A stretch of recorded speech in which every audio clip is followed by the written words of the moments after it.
So guys, जैसा कि हमने पिछले एपिसोड में देखा कि शियाओ को 9 हेवन 10 रियल ट्रिब्यूलेशन को पार करना था, जिससे उसे फॉरेन वर्ल्ड के फ्यूचर की लड़ाइयां दिखाई दे रही थी, जिसमें दूसरी दुनिया के मोस्टर 9 हेवन 10 रियल के लोगों को मार रहे थे। इसीलिए शियाओ भी इस ट्रिब्यूलेशन को पार करते हुए उन मोस्टर को मारने लग गया था। पर अब उसके सामने 3 फॉरेन एम्पर आ चुके थे, जिनके नाम एनजीए, यूजिन और डुआन मू यांग थे। एनजीए ने शियाओ को मारने की कोशिश की थी, पर शियाओ अपनी टेक्निक की मदद से बच रहा था, लेकिन डुआन मू ने शियाओ को अपने लोगों के विजन दिखाए, जिससे वो इमोशनल हो गया था। इस बात का फायदा उठाकर एनजीए ने उसे पकड़ लिया था और अब डुआन मू शियाओ पर तेज दबाव डालने लग गया था, जिससे आसपास की चट्टानें भी नष्ट हो रही थी। और वो शियाओ से कह रहा था कि लड़के, तुम काफी ज्यादा निराश हो, इसलिए हार मान लो, तुम हमारी इमोर्टल पावर के सामने जीत नहीं सकते। शियाओ अपनी फुल पावर से उस एनर्जी को रोकने लगता है, पर इससे उसे काफी परेशानी हो रही थी। डुआन मू कहता है कि अपने पुराने अस्तित्व को देखो, लाशों के ढेर और खून से सने कपड़े इस बात का सबूत है कि फ्यूचर कितना भयानक होने वाला है और फ्यूचर में सभी मारे जाएंगे, सिर्फ तुम ही अकेले रह जाओगे। पर आखिर वांग, तुम अकेले ही किस लिए लड़ रहे हो? तुम जो भी दर्द सह रहे हो, क्या ये सिर्फ इसलिए है कि तुम्हारे पास फ्यूचर में आगे कोई ऑप्शन नहीं रहेगा? तुम हमेशा के लिए अकेले रह जाओगे, या फिर तुम्हें किसी ने नहीं बताया कि तुम पीछे भी हट सकते हो और एक नॉर्मल जिंदगी जी सकते हो?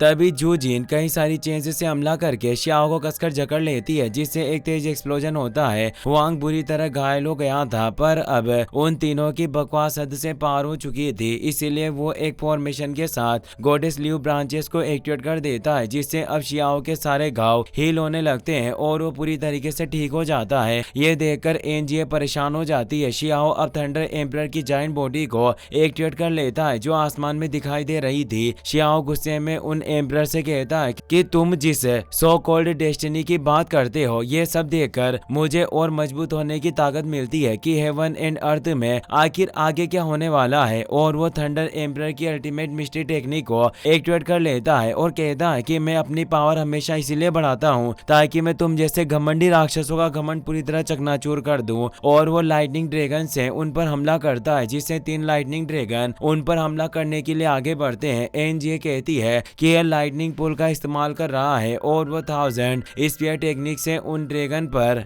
हमला करके उन्हें नष्ट कर देती है। शियाओ उन तीनों को मिटा देना चाहता था, इसीलिए फुल फोर्स के साथ तेजी से आगे बढ़ता है और डुआन मू पर हमला करते हुए कहता है कि चाहे तुम कोई भी हो, पर मेरे अपनों के चेहरों का इस्तेमाल करके मुझसे बात करने की तुम्हारी हिम्मत कैसे हुई? डुआन मू अपने बचाव के लिए अपनी इल्यूजन पावर से एक बैरियर बना लेता है। शियाओ पूरी लाइटनिंग पावर के साथ उस बैरियर पर हमला करता है, जिससे एक भयानक एनर्जी रिलीज होती है, जो डुआन मू के साथ यूजिन और एनजीए तीनों को डस्ट में बदल देती है और एक तेज एनर्जी आसमान में फैल जाती है। सब कुछ शांत हो चुका था, शियाओ भी थक चुका था। वो कहता है कि क्या ये ट्रिब्यूलेशन खत्म हो गया?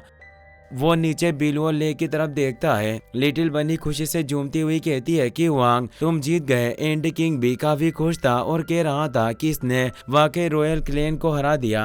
काओ युशेंग भी कहता है कि मुझे अपने भाई पर पूरा भरोसा था कि यह नहीं मरेगा। पर तभी ऊपर उन तीनों एम्परर की एक सील एक्टिवेट होती है, जो सीधे बिलुओ लेक ग्राउंड पर हमला करती है। शियाओ को एहसास हो जाता है, पर वो उस एनर्जी को रोक नहीं पाता और वो एनर्जी सीधे ग्राउंड पर हिट होती है और एक भयानक एक्सप्लोजन होता है, जिसमें उसके अपने सभी मारे जाते हैं। शियाओ पूरी तरह घबरा जाता है, पर यह सब भी डुआन मू का इल्यूजन था, क्योंकि जब शियाओ ने उस पर थंडर एम्परर की टेक्निक से हमला किया था, तो उसने अपनी शील्ड से वापस इल्यूजन क्रिएट कर दिया था। डुआन मू शियाओ के पास आकर फिर से उसे चिढ़ाते हुए कहता है, बेचारे लड़के, तुम्हारे साथ हमेशा ऐसा क्यों होता है? हमेशा तुम अकेले क्यों रह जाते हो? शियाओ को एहसास हो जाता है कि यह एक इल्यूजन है और वो अभी भी ट्रिब्यूलेशन टेस्ट में फंसा हुआ है। वो हार्ड क्वेश्चनिंग ट्रिब्यूलेशन में पहुंच चुका था, जो 9th लेवल था। शियाओ घायल हालत में अंतहीन बर्फ पर अकेला चलता जा रहा था और उससे सवाल पूछा जा रहा था कि तुम सभी रियल्म के लोगों और अपनों की लाशों पर चलकर अनंत काल तक अकेले रह जाओगे? यही तुम्हारी नियति है कि तुम हमेशा अकेले रहोगे? शियाओ फिर भी आगे बढ़ता जा रहा था,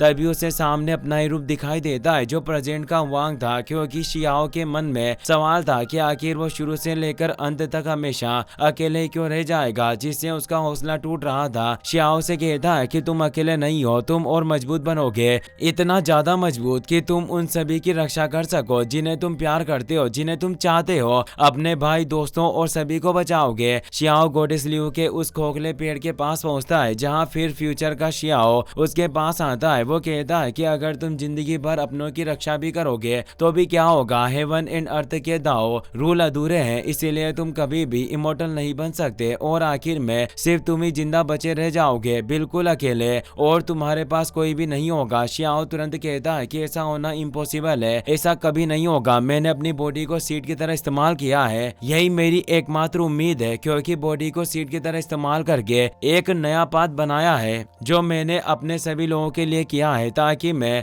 उन्हें प्रोटेक्ट कर सकूं। इस पर फ्यूचर का शियाओ कहता है कि तुम जिस रास्ते पर चलना चाहते हो उसमें पीएलएस टैलेंट, एक फॉरबिडन सोल और दुनिया के बचे हुए अवसरों की जरूरत होगी, तब जाकर ही तुम सफल हो सकते हो, पर इस तुम्हारे पाथ को किसी दूसरे के द्वारा दोहराया नहीं जा सकता। पास्ट में ऐसा कोई नहीं था और ना ही फ्यूचर में कोई होगा जो इस रास्ते पर चल सके। शियाओ सोचता है कि खुद को सीट की तरह इस्तेमाल करने के अलावा और कोई रास्ता नहीं है। इमोर्टल एशियन एरा से लेकर अब तक कई अनगिनत पूर्वज रहे हैं जिन्होंने कभी भी उम्मीद नहीं छोड़ी, उन्होंने अलग अलग दाव और मेथड बनाए ताकि वो टूटे हुए स्वर्ग के नियमों को जोड़ सके और इमोर्टल बन सके। इसी वजह से प्रेजेंट वर्ल्ड मेथड सामने आए, खुद को सीट की तरह इस्तेमाल करना और स्वर्ग के नियमों को त्याग कर खुद के अंदर अपनी पावर को तलाशना। 1 से 2, 2 से 3 और 3 से 4 ऐसे ही चक्र चलता जाता है और यही पूरी सृष्टि का निर्माण करता है। मेरी कुनपेंग टेक्निक में यिन और यांग दोनों शामिल है। लाइटनिंग एम्परर टेक्निक जस्टिस को दिखाती है, जबकि goddess willow technique life and death को दर्शाती है। स्वर्ग और पृथ्वी एक दूसरे का विरोध भी करते हैं और साथ ही निर्माण भी नियम प्रकृति का पालन करते हैं और अलग अलग रास्ते एक ही मंजिल तक लेकर जाते हैं। 10 हेवनली पीसेस का एक में मिलना बिल्कुल वैसा ही है जैसे सभी दिशाओं और ब्रह्मांड को मिलकर सब कुछ एक बन जाता है। इसीलिए मैं फ्यूचर के बारे में सोचकर हार नहीं मान सकता और अब शियाओ अपने सभी मेथड को एक्टिवेट कर रहा था, क्योंकि मोटल एरा और करंट एरा के सभी मेथड शियाओ के कंट्रोल में थे। पर यह भी काफी नहीं है, क्योंकि सिर्फ दाव मेथड और टैलेंट काफी नहीं होते। अब हमें wheel and seek secret realm दिखाया जाता है जिसमें शियाओ की एनर्जी से उसकी पावर बढ़ने लगती है। शियाओ कहता है कि मेरा सबसे बड़ा डर ही मेरे आगे बढ़ने का कारण भी है और अब wheel and see secret real में खुल जाता है जिससे शियाओ की पावर तेजी से बढ़ने लगती है। उसने ट्रिब्यूलेशन को पास कर लिया था जिससे अब पोर्टल से तेज एनर्जी फैलने लगती है और शियाओ की पावर भी काफी बढ़ चुकी थी। उसका आर्मर पूरी तरह बदल जाता है और उसकी पूरी बॉडी में लाइटनिंग फैल रही थी। सभी ये नजारा देखकर पूरी तरह हैरान थे। क्यू होंग कहता है कि स्वर्ग से शुभ संकेत मिल रहे हैं और ब्रह्मांड के नियम गूंज रहे हैं और इस नजारे को देखकर ऐसा लग रहा है जैसे स्वर्ग और पृथ्वी जश्न मना रहे हैं। हुआंग ने बिल्कुल एक नया दाव खोज लिया है। जिन जांग पूरी तरह परेशान हो गया था क्योंकि शियाओ इतना आगे निकल गया था कि उसने अपना खुद का एक दाव बना लिया था और अब लाइटनिंग ट्रिब्यूलेशन पुल भी सामने आ जाता है। पर तभी आसमान से एक और चीज नीचे आने लगती है जिससे शियाओ के दोस्त परेशान हो जाते हैं। लिटिल बनी कहती है कि आखिर क्या है, वो दरअसल इमोर्टल एग्जीक्यूशन प्लेटफॉर्म था जिससे हेवन चेन से निकलकर शियाओ को बांध लेती है। ये इमोर्टल एग्जीक्यूशन प्लेटफॉर्म उन लोगों को सजा देता था जो स्वर्ग के नियमों को तोड़ देते थे या स्वर्ग के खिलाफ जाते थे और शियाओ ने अपना खुद का पाथ बनाया था, इसीलिए उसे इस ट्रिब्यूलेशन में बंधे होने की वजह से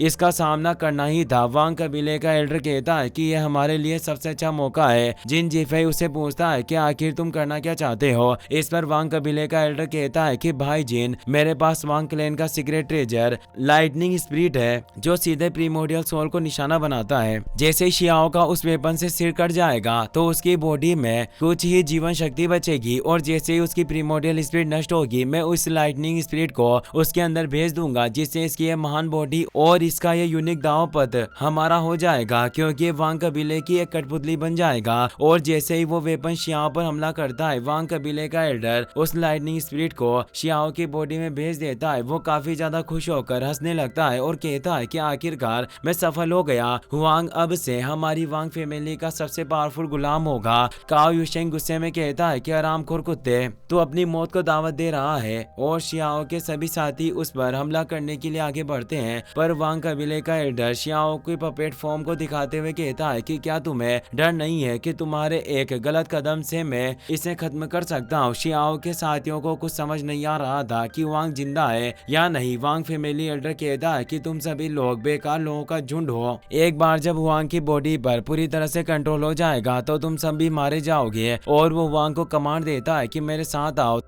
तभी शियाओ उन स्वर्ग की बेड़ियों से आजाद हो जाता है। उसकी आंखें बंद थी और वो वांग कबीले के एल्डर के पास आ जाता है। वो एल्डर उससे कहता है कि जल्दी से तुम्हारे द्वारा हासिल किया गया लाइटनिंग पुल और अपनी बनाई हुई सीक्रेट मेथड मुझे सौंप दो। शियाओ अपना हाथ आगे बढ़ाते हुए कहता है कि मैं इसे तुम्हें सौंपता हूँ। शियाओ पूरे जोश में था और बस वो पपेट बनने का नाटक कर रहा था। वो वांग फैमिली एल्डर को कुत्ते की तरह पीटने लगता है और वो एल्डर अपने बचाव में कुछ भी नहीं कर पाता। शियाओ कहता है कि कुछ लोग मेरा टैलेंट चुराना चाहते हैं और कुछ मेरी टेक्निक, पर तुम तो एक कदम आगे निकले। तुम तो मेरी पूरी बॉडी को ही हासिल करना चाहते हो। दरअसल एम्पर बटरफ्लाई ने उस लाइटनिंग स्पीड सील को रोक लिया था और अब शियाओ से अपने पास लेकर ऊपर की तरफ बढ़ने लगता है। शियाओ के साथी उससे पूछते हैं कि आखिर तुम कहाँ जा रहे हो, क्या अभी भी ट्रिब्यूलेशन खत्म नहीं हुआ है। शियाओ कहता है कि स्वर्ग और पृथ्वी के नियम इसे यिन यांग एनर्जी का पालन करते हैं और ये 9 हेवन 10 अर्थ ट्रिब्यूलेशन है, इसीलिए ये इतनी आसानी से कैसे खत्म हो सकता है। और अपनी फुल स्पीड में आसमान की तरफ पहुंचता है जहां 10 अर्थ ट्रिब्यूलेशन गेट कीपर मौजूद थे। जो सभी ड्रैगन थे वो जगह स्वर्ग की तरह थी जहां हर तरफ सिर्फ ड्रैगन ही नजर आ रहे थे। इसी के साथ ये एपिसोड यहीं खत्म हो जाता है। अगर आपको ये वीडियो पसंद आया हो तो इसे अपने दोस्तों के साथ शेयर करें। साथ ही इस वीडियो को लाइक करने के साथ साथ चैनल को सब्सक्राइब जरूर कर लें। Thanks for watching.